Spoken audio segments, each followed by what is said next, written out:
కథలు, నవలలు, కామిక్ పుస్తకాలు ఓవైపు, సెల్ఫ్ డెవలప్మెంట్, పోటీ పరీక్షలు, విషయ పరిజ్ఞానం పెంచే బుక్స్, తాళపత్ర గ్రంథాలు మరోవైపు అన్నీ ఒకే చోట దర్శనమిస్తూ పుస్తక ప్రియులను అలరిస్తోంది విజయవాడ పుస్తక మహోత్సవం. లక్షలాది పుస్తకాలతో రారమ్మని ఆహ్వానిస్తోంది. ఇష్టమైన పుస్తకాలను కొనేందుకు తరలివచ్చిన వారితో Indira Gandhi municipal stadium కలకల్లాడింది.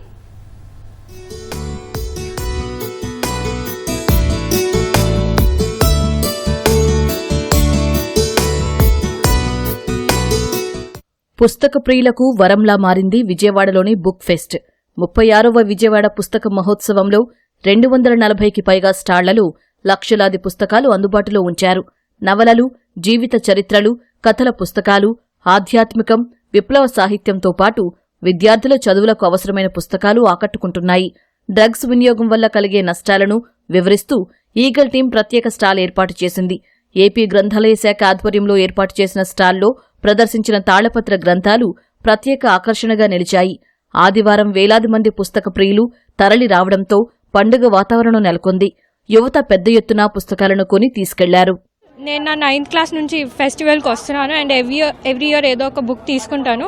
Self development books ఉన్నాయి, ఇంకా ఇంటర్ వాళ్ళకి సంబంధించిన బుక్స్, ఇంజనీరింగ్ వాళ్ళకి సంబంధించిన బుక్స్, ఇంకా నావెల్స్ అండ్ కామిక్స్ చాలానే ఉన్నాయి.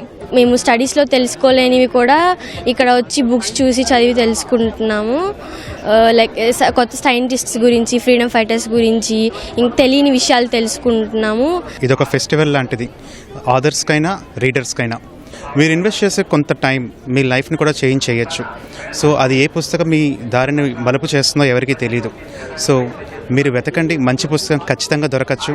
ఆ దొరికిన పుస్తకంలో మీ జీవితం కూడా మారచ్చు. ఫోన్ చూడటం వల్ల మనకు ఉపయోగకరమైన విషయాలు ఏమి ఉండవు. అదే ఒక బుక్ చదివితే మనకి లాంగ్వేజ్ స్కిల్స్ పెరుగుతాయి, ఇంకా దానిలో ఉన్న మంచి విషయాలు తెలుసుకుంటాం. అవి జీవితంలో అప్లై చేసి మనం ఇంకా ముందుకి జీవితాన్ని మంచిగా మూవ్ చేయడానికి ఉండిద్ది. అండ్ సొసైటీకి కూడా చాలా మంచి పనులు అనేవి కూడా బాగా చేయొచ్చు. ఇప్పుడు ఎలక్ట్రానిక్ రీడింగ్ మీద పాపులారిటీ పెరుగుతుంది. నిజానికి ఎలక్ట్రానిక్ రీడింగ్తో కంపేర్ చేస్తే బుక్ రీడింగే చాలా అవసరం. కారణం ఏంటంటే బుక్ రీడింగ్లో వచ్చినంత మనం జ్ఞానం సంపాదించడం కానీ, మెమరీలో ప్రింట్ అవ్వడం కానీ ఎలక్ట్రానిక్ రీడింగ్లో వచ్చే అవకాశం లేదు.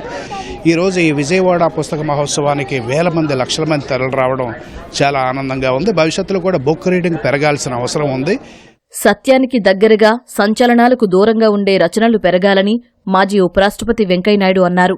పుస్తక మహోత్సవంలో భాగంగా బీజేపీ పూర్వ జాతీయ ప్రధాన కార్యదర్శి రామ్ మాధవ్ ఆంగ్లంలో రచించి తెలుగులో అనువదించిన ముక్కలైన స్వాతంత్ర్యం, మన రాజ్యాంగం, మన ఆత్మగౌరవం పుస్తకాలను ఆయన ఆవిష్కరించారు.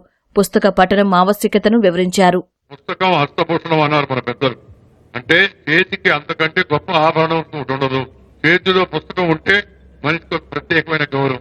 ఫంక్షన్లప్పుడు పెద్ద పెద్ద గజపూలమాలలో లేకపోతే బుకే ఉందో నాకు అర్థం కాదు. పుష్పగుచ్చం ఇస్తే సత్కరించిన వారిని దాని బదులు శుభ్రంగా ఏంటంటే ఉపయోగపడే పని ఒక మంచి పుస్తకం ఇచ్చి మనం అభినందిస్తే, ఎవరినైనా గౌరవిస్తే అన్ని సభల్లో అలవాటు దయచేసి అందరూ గట్టిగా మొదలు పెడదాము. అంటే కేవలం రాజ్యాంగం పుస్తకం చేతిలో పట్టుకుని తిరుగుతాను నేను అంటే కాదు. రాజ్యాంగ స్ఫూర్తిని పాటిస్తాను. రాజ్యాంగ సంస్థలను మనం గౌరవించాలి. రాజ్యాంగ పట్ల మనం గౌరవం ఉందనంటే అర్థం ఏంటంటే ఎవరి పని వాళ్ళు చేయాలి. మన ఈ మధ్య చర్చ జరుగుతుంది ఎలక్షన్ కమిషన్ మీద దాడి చేస్తూ సార్ మళ్ళా రివ్యూ చేస్తారు. ఎందుకు వచ్చింది అసలు ఈ ప్రాబ్లం అంతా? రాజకీయ పార్టీలు తమ పని తాము చేయడం మానేశాయి. ఎలక్షన్ కమిషన్ ఓటర్ లిస్ట్ ప్రకటిస్తారు. మనం వెరిఫై చేయాల్సిన బాధ్యత మంది కదా. ఆ పని చేయకుండా అది అటు జరిగిపోయింది, ఇటు జరిగిపోయింది, ఎంత నోట్ చోరీ అని మనం ఆ మాటలు మనం ఇవాళ ఉపయోగిస్తాం. ఒక రాజకీయ పార్టీని దృష్టిలో పెట్టుకుని చెప్పడం అందరూ కూడా ప్రతి రాజకీయ పార్టీ కార్యకర్త మౌలికంగా, ప్రాథమికంగా ఆ ఓటర్ లిస్ట్ వెరిఫికేషన్ చేయడం ఎట్టుందో అది రాజకీయ పార్టీల పని. స్వాతంత్ర్యం వచ్చిన రోజే దేశం ముక్కలైన రోజు కావడం విషాదకరమని రామ్ మాధవ్ విచారం వ్యక్తం చేశారు. ఆనాటి పరిణామాలు యువతకు తెలియజేయాలన్న ప్రధాని మోదీ కోరిక మేరకు తాను ఈ రచనలు చేసినట్లు తెలిపారు. 4 సంవత్సరాల క్రితం ప్రధానమంత్రి గారు శ్రీ నరేంద్ర మోడీ గారు దేశ విభజనకి సంబంధించినటువంటి నిజమైన చరిత్ర ఈనాటి తరాలకి తెలియాలి కనుక 14 ఆగస్టు రోజు విభజన దినముగా దేశంలో మనము పాటించడం మొదలు పెట్టాలి అని ఒక పిలుపిచ్చారు.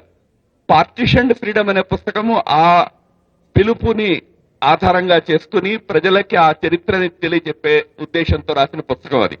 రెండో పుస్తకము మన రాజ్యాంగం యొక్క ఈ 75 సంవత్సరాల ప్రస్థానము, యాత్ర ఎలా ప్రారంభమైంది, ఎక్కడ ప్రారంభమైంది, దాని వెనుక ఉన్నటువంటి ఆ రాజ్యాంగ నిర్మాతల యొక్క ఉద్దేశం ఏమిటి, అది ఎంతవరకు పూర్తయింది, ఈ విషయాలను సంకలనం చేస్తూ అవర్ కాన్స్టిట్యూషన్ అవర్ ప్రైడ్ అనే రెండో పుస్తకాన్ని నేను రాశాను. మతానికి భాషతో సంబంధం లేదని, ఎన్ని భాషలు నేర్చుకుంటే అంత మంచిదని బీజేపీ రాష్ట్ర అధ్యక్షుడు మాధవ్ అభిప్రాయపడ్డారు.